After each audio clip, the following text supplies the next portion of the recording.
everyone, thanks for tuning into this virtual flash talk. My name is Kristen Okorn. I'm a researcher at NASA Ames Research Center, and I'm going to talk about our project Ozone Where We Live, which is a community science project that addresses ozone issues in the San Joaquin Valley in California's Central Valley.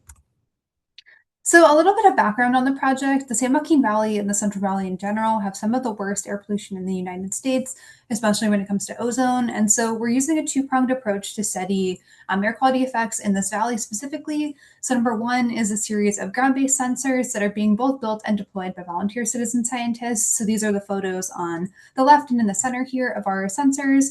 And then on the right, we have our airborne sensors, which are being flown by volunteer pilots on light aircraft, hang gliders, things like that. So either leaky or non-pressurized cabins that they're flying in directly.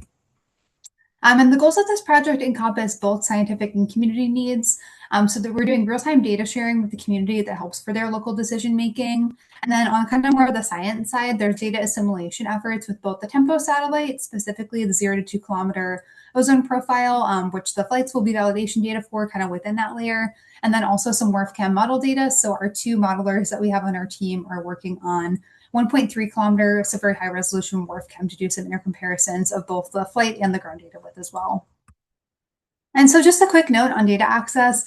I mentioned that we're making the data available for participants in real time through the SGV Air app. So our partners there are ingesting this ozone data into their app. It currently only measures PM2.5. So having this additional ozone data will be really great context and gives kind of that near real time aspect to members of the community to have more investment and outcomes from this.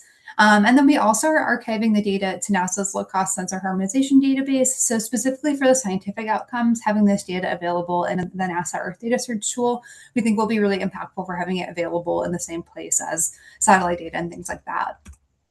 And then just some kind of highlights of the program. We've worked with over 35 volunteer scientists. As of April of 2026, we had over 40 plus flights completed with the mobile ozone sensors. We've hosted 2 community build days at Root Access HAQAST, which is a makerspace in Fresno. The community has been really excited, not just to deploy the sensors themselves, but also to have a hand in building them, which has been really impactful for community buy-in.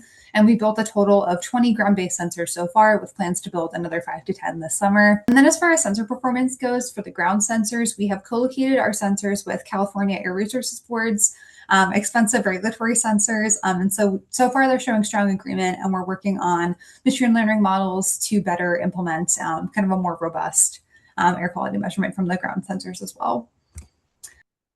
And I'd like to end with a thank you to all of our partners. Really, all of these groups and the community members have made all of this work possible, being kind of community-led participatory research. And so we're still growing this project, so I'm happy to take any questions online. I'll be on for as much of the sessions as I can make it onto, or feel free to reach out over email at any time. Thank you. Bye.